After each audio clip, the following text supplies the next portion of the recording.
ایک بزرگ سے کسی نے پوچھا، پسند اور محبت میں کیا فرق ہے؟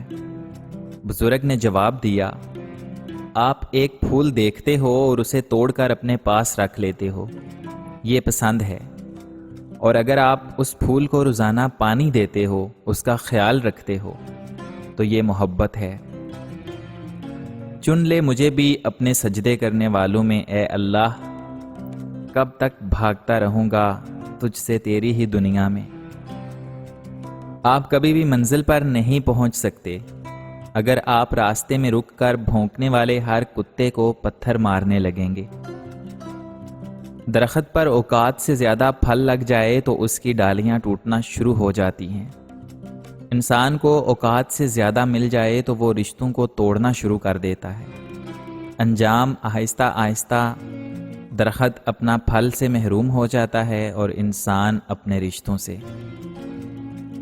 قبر پر ہاتھ رکھ کر تلاوت و دعا کرنے کا فائدہ۔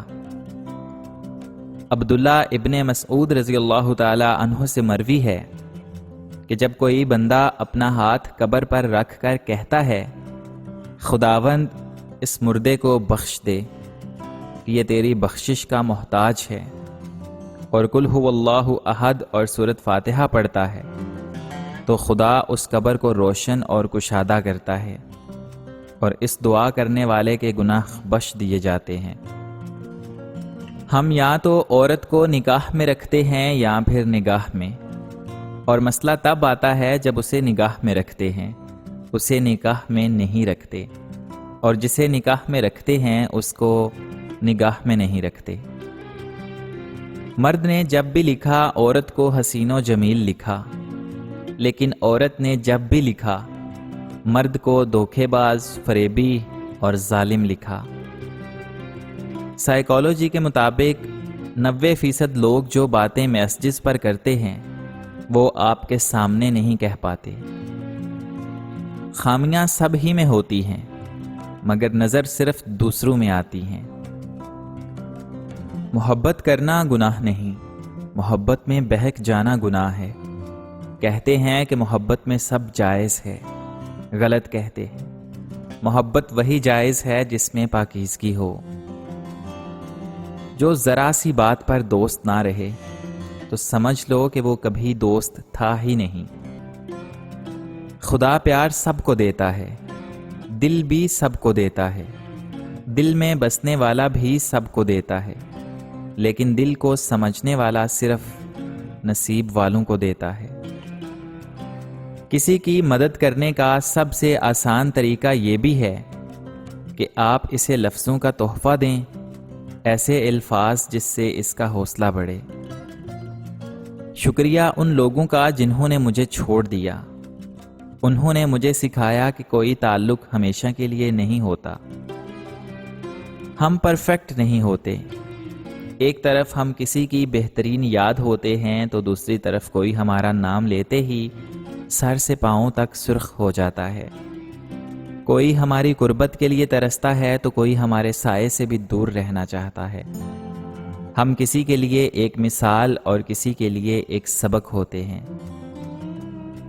رسول اللہ صلی اللہ علیہ وآلہ وسلم نے فرمایا، اگر تم گناہ کرو یہاں تک کہ تمہارے گناہ آسمان تک پہنچ جائیں، پھر تم توبہ کرو تو اللہ تعالیٰ ضرور تمہاری توبہ قبول کرے گا۔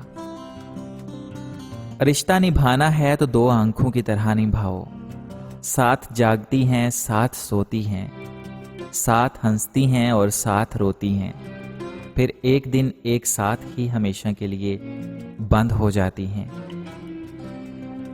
دعاؤں میں سکون ملنے لگے تو سمجھو دعائیں قبول ہو گئیں، کیونکہ ان دعاؤں میں اللہ کی رضا شامل ہوتی ہے، اور معجزے اللہ کے راضی ہو جانے سے ہی تو ہوتے ہیں۔ یہ دیر تو بس تمہاری دعاؤں کا امتحان ہوتی ہے، پھر تقدیریں بدل جاتی ہیں اور کہانیاں ایک کن سے پلٹ جاتی ہیں۔ اگر آپ کو ٹھیک سے نظر نہیں آتا تو کسی پہ اندھا اعتماد کر کے دیکھ لیں، وہ آپ کی ایسی آنکھیں کھولے گا کہ دور دور تک ہر چیز صاف نظر آئے گی۔ اللہ تمہیں اسی سے آزماتا ہے جو تمہیں سب سے زیادہ محبوب ہوتا ہے۔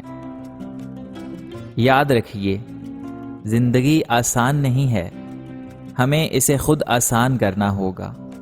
بہت چیزیں نظر انداز کرنی ہوں گی، بہت چیزوں پر صبر کرنا ہوگا، اور کچھ لوگوں کے لیے دل کو بہت بڑا کرنا ہوگا، تب ہی زندگی آسان اور خوبصورت ہوگی۔ اللہ تمہیں اسی سے آزماتا ہے جو تمہیں سب سے زیادہ محبوب ہوتا ہے۔ وہ تمہیں تمہاری من چاہی اور پسند کی چیز کے ہاتھوں بے بس کر دیتا ہے، اور پھر وہ بے بسی تمہیں کہیں سجدہ کرواتی ہے تو کہیں فریاد لے کر خالی جھولی پھیلاتی ہے۔ ناممکن اللہ کے لیے کبھی بھی کچھ بھی نہیں، وہ ناممکن بس تمہارے لیے بناتا ہے۔ پھر جب تم مانگنے کا تسلسل نہیں توڑتے، تب بھی وہ دینے کے وسیلے بناتا ہے، کیونکہ وہ تمہاری چاہ پہ بہت پہلے سے راضی ہوتا ہے۔ آزمائش تو بس بہانہ ہوتی ہے، بس پھر تمہارے ہاتھوں کے دعائیں اٹھنے کی دیر ہوتی ہے کہ نصیب موڑ دیا جاتا ہے۔ پھر اللہ تعالیٰ تمہاری من پسند چیزیں واپس لٹا کر تمہارے جسم میں نئی زندگی پھونک دیتا ہے۔ پھر اللہ تعالیٰ اتنا دے دیتا ہے کہ ایسا لگتا ہی نہیں کہ کبھی کچھ کھویا بھی تھا۔ اتنے درد کے بعد بھی اگر تم صبر کر رہے ہو تو یقیناً تمہیں اجر کے لیے چن لیا گیا ہے۔ تم نے جو رو رو کر مانگی ہیں دعائیں، مبارک ہو کہ انہیں قبولیت کے لیے چن لیا گیا ہے۔